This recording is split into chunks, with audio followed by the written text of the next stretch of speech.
Welcome back good healthy morning. हम बात कर रहे हैं किडनी पे एंड हम बात कर रहे हैं कि रमज़ान में किडनी पे कितना स्ट्रेस आता है, उस पर भी बात की जा रही है। डॉक्टर साहब, जो चीज़ मुझे बहुत देर से पूछने का मेरा दिल चाह रहा था वो तो मैं ब्रेक के बीच में भूल गई, तो अब हम वो बात करते करते उस बात तक ज़रूर पहुँचेंगे। डॉक्टर साहब, एक बहुत इम्पॉर्टेंट चीज़ वो ये थी, शायद मुझे याद भी आ गई है, वो ये थी कि हम सहरी में जगों मगों पानी पी रहे होते हैं, पेट भरा हुआ है, पराठे अंडे अंदर तैर रहे, लेकिन पीने पानी पीने, क्योंकि कहा था कि यही वक्त है पानी पीने का, उसके बाद पानी नहीं मिलेगा, करबला का मैदान बन जाएगा। तो जी वो पागलों की तरह पानी पिया जा रहा होता है। डॉक्टर साहब, हम किडनी को ओवर स्ट्रेस कर रहे हैं? नहीं, ऐसा नहीं होता। किडनीज जो हैं वो वाटर बैलेंस कर लेती हैं। अल्लाह का शुक्र। किडनीज वाटर बैलेंस कर लेती हैं, उससे वो पानी यूरिन में निकल जाता है, वो पानी यूरिन में निकल जाता है। इसीलिए आप देखें, अगर आप 4 ग्लास पानी पी लें तो शहरी से लेकर 8-10 बजे तक जो है वो 4-5 दफ़ा यूरिन आएगा और वो सारा पानी ईज आउट हो जाता है। वाटर इनटेक हम कम उस वक्त करते हैं जब ऐसी किडनीज डैमेज हो जाएं जो वाटर या यूरिन ना बना रही हों, वाटर एक्सक्रीट ना कर रही हों। उन पेशेंट्स को हम, बदकिस्मत पेशेंट्स को हम बाज़ दफ़ा मशवरा देते हैं कि वो प्यास से भी कम पानी पिएं, क्योंकि नेचुरली अगर वो 2 ग्लास भी पानी पी लें तो उनको डायलिसिस की ज़रूरत पड़ जाती है। क्रॉनिक रीनल फेलियर, जो ओलिगोयूरिक क्रॉनिक रीनल फेलियर है, उसमें हमें बाज़ दफ़ा ऐसी सिचुएशन, हमें मरीज़ को ऐसी एडवाइस करनी पड़ जाती है। मगर एक आम व्यूअर, आम लोग, आम तौर पे 2 से 3 ग्लास पानी जो है वो बहुत होता है।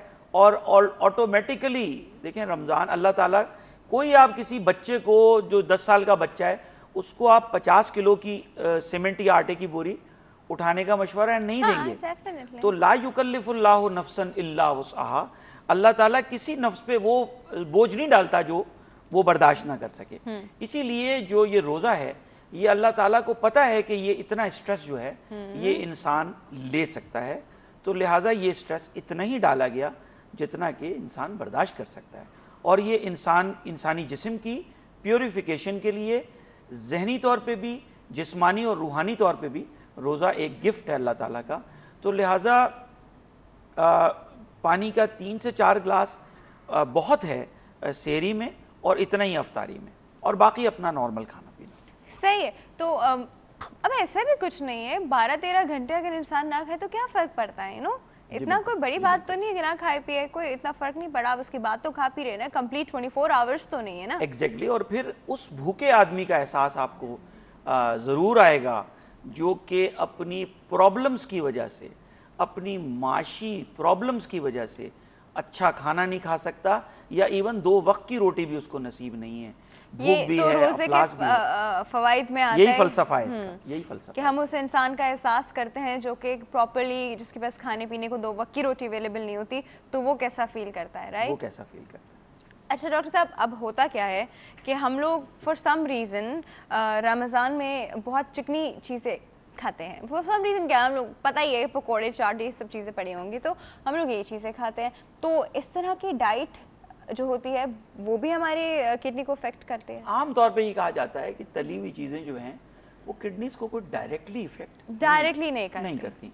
हो सकता है उससे कोलेस्ट्रॉल हो जाए, डायबिटीज़ और हाइपरटेंशन हो जाए ओबेसिटी की वजह से, वो मुतासर तो किडनीज इनडायरेक्टली हो सकती हैं। मगर आप वो वक्त देख लें अफ्तारी से थोड़ा पहले, जो पकौड़ों के तलने की जो स्मेल है वो कितनी इश्तिहा अंगेज, मत करें ये मत करें। तो लिहाजा हम बिल्कुल पकोड़े और समोसे व्यूअर्स को मना नहीं कर सकते। Naturally this is part of this Asian, south Asian food, इसको हम नहीं रोकते। मगर कहा यह जाता है कि सब्जियां और फल, और व्यूअर्स को मैं बताना चाहूँगा, आप ये तजर्बा करके देख लें कि अगर आप अफ्तारी के फ़ौरन बाद 1-2 खजूरों के साथ इमीडिएटली खाना खा लें और ये अफ्तारी ओमिट कर दें, तब आप इतना फ्रेश महसूस करेंगे।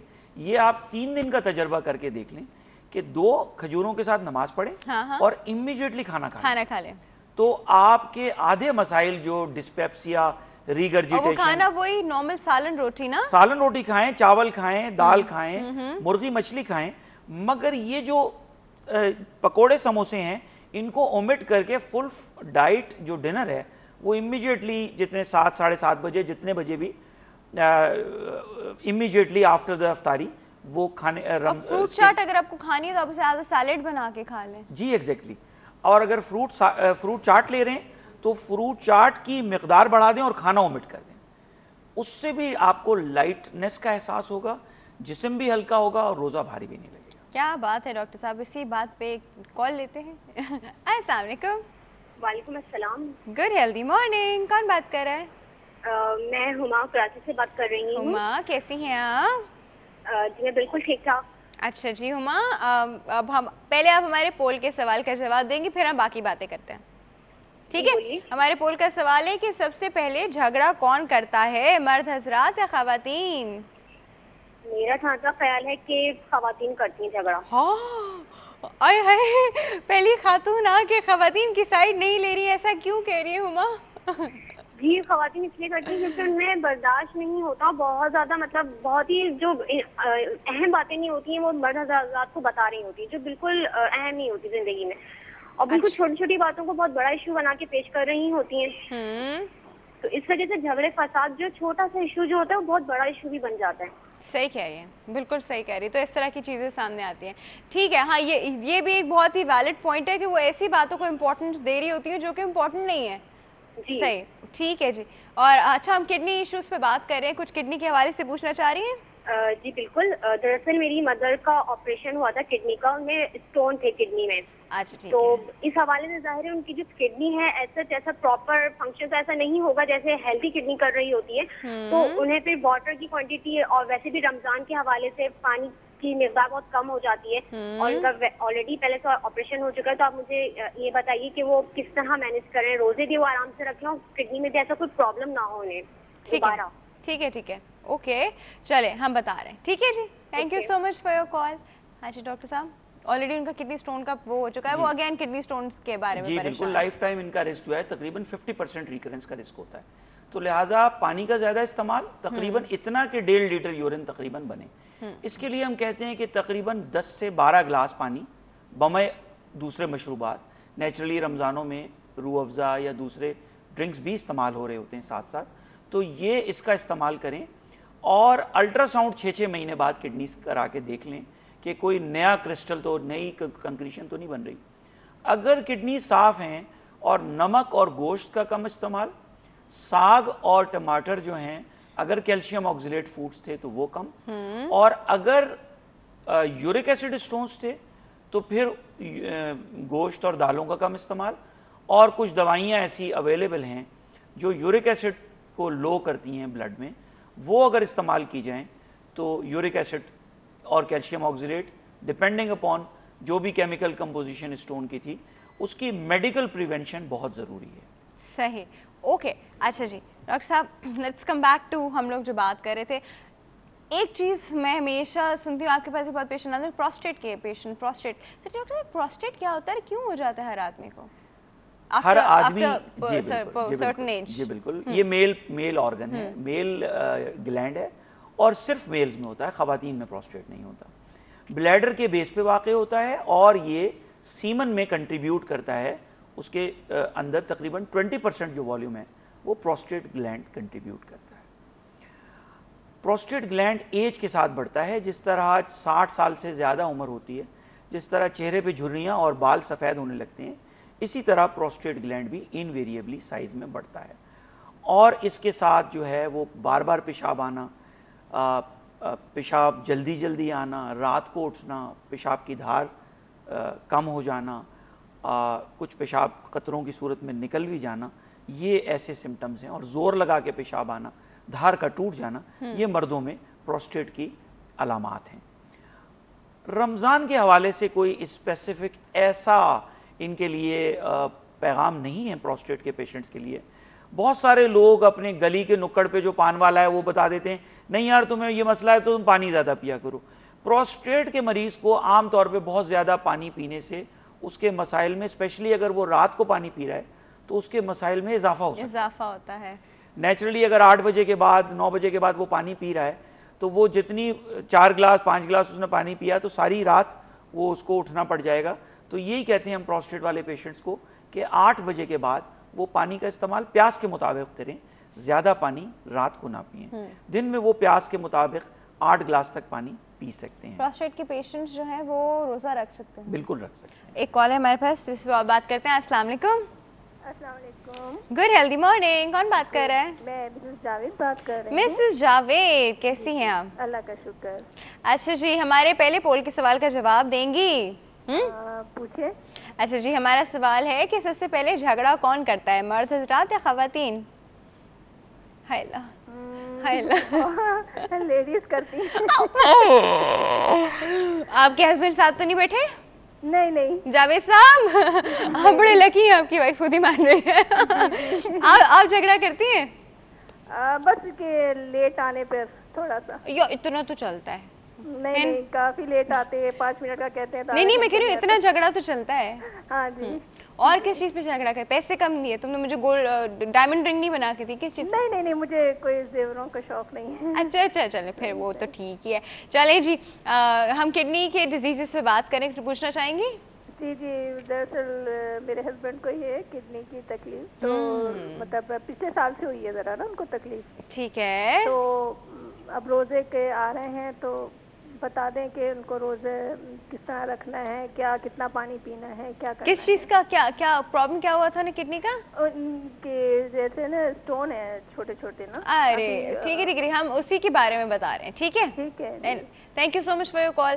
अरे डॉक्टर साहब, एक बड़ा कंफ्यूजन होता है ये स्टोन ही की बात पे मुझे वो हुआ कि जब स्टोन हो जाते हैं तो फिर पेशेंट जो है तो उसको लेके बैठा रहता है और डॉक्टर जो है इसको दवाइयाँ देते रहते हैं कि तुम्हारा स्टोन टूट जाएगा, निकल जाएगा, लेकिन जब तक वो नहीं टूट निकल रहा होता डॉक्टर साहब, पेशेंट बहुत जिसके ना अजियत में होता है जी। लिथोट्रिप्सी करके जिस भी साइज का स्टोन है क्यों नहीं तोड़ देते? लिथोट्रिप्सी की भी लिमिटेशन है। लिथोट्रिप्सी तकरीबन 2 सेंटीमीटर तक अगर किडनी का स्टोन है तो वो लिथोट्रिप्सी तोड़ सकती है, मगर अगर उससे बड़ा स्टोन है या अगर 8 मिलीमीटर से छोटा स्टोन है तो वो आमतौर पे लिथोट्रिप्सी में छोटा स्टोन फोकस नहीं होता और बड़ा स्टोन जो है उसके अपनी कॉम्प्लिकेशंस हैं। तो लिथोट्रिप्सी अपनी एक लिमिटेड उसमें असर करती है। बहुत हार्ड स्टोन भी लिथोट्रिप्सी बाज़ दफ़ा नहीं तोड़ सकती। 2 से 2.5 सेंटीमीटर का स्टोन भी एक स्टेंट होता है, डीजे स्टेंट, अगर उसको किडनी से ब्लैडर तक डाल दिया जाए तो उसके बाद 2.5 सेंटीमीटर तक का स्टोन भी लिथोट्रिप्सी के जरिए तोड़ा जा सकता है। जहाँ तक सवाल है कि स्टोन पेशेंट लेकर बैठे रहते हैं, बहुत सारे पेशेंट्स हैं वो स्टोन्स को इग्नोर करते हैं। मेरे पास अभी एक ऐसा इतने दर्द को कौन इग्नोर कर सकता है डॉक्टर साहब? गुर्बत करा देती है बात। अच्छा, गुर्बत करा देती है। जो है बहुत सारे जो पेशेंट्स हैं वो इसकी जो अखराजात है वो सुन के ही जो है वो परेशान हो जाते हैं और भाग जाते हैं। तो लिहाजा ये जो है वो मैसेज है कि जो दर्द है वो आपको बता रहा होता है कि some damage is going on. Kidney जो है वो एक हद तक चिल्लाती है, शोर मचाती है, उसके बाद किडनी भी खामोश हो जाती है और ये खामोशी यानी जब दर्द ख़त्म हो जाए तो ये कोई बहुत अच्छी अलामत नहीं है। इसका मतलब है कि बाज़ दफ़ा या तो स्टोन निकल गया है या किडनी जो है वो इतनी मैसिवली डायलेट हो गई है कि वो अब फेलियर की तरफ जा रही है। और ऐसे मेरे पास ऐसे हर 2-4 महीनों बाद ऐसा एक बदकिस्मत मरीज आता है जिसके दोनों गुर्दों में या दोनों गुर्दों की नालियों में ऐसे पत्थर पड़े होते हैं जो फेल हो चुकी होती हैं या फेल होने वाली होती हैं। पेशेंट डायलिसिस पे जाता है, बर वक्त इलाज से वापस भी आ जाता है और कुछ लोग ट्रांसप्लांट तक चले जाते हैं। स्टोन डिजीज़ कोई इतना छोटा मसला नहीं है। About 10% of all kidney failure patients जो क्रॉनिक रीनल फेलियर के पेशेंट्स हैं they are attributable to stone disease. Okay doctor साहब, प्रोग्राम का टाइम बिल्कुल ख़त्म हो गया, तो क्या करें डॉक्टर साहब? Thank you so much for coming. बहुत बहुत शुक्रिया आपके आने का। फिर जहाँ आज का जो हमारा प्रोग्राम था वो ये बताने के लिए था कि किडनी का ख्याल हम रमज़ान में कैसे रखें और 3-4 और इशूज़ जो उसके साथ रिलेटेड हैं, जो ऑलरेडी किडनी पेशेंट हैं उनके लिए भी था। अभी प्रोग्राम का एज यूजुअल जो टाइम ख़त्म हो जाता है तो वो हो गया। आप हमें फीडबैक दे सकते हैं फेसबुक पे हेल्दी मॉर्निंग में डॉक्टर आफिया के पेज पे। कल तक के लिए इजाज़त दीजिए। अल्लाह हाफ़िज़।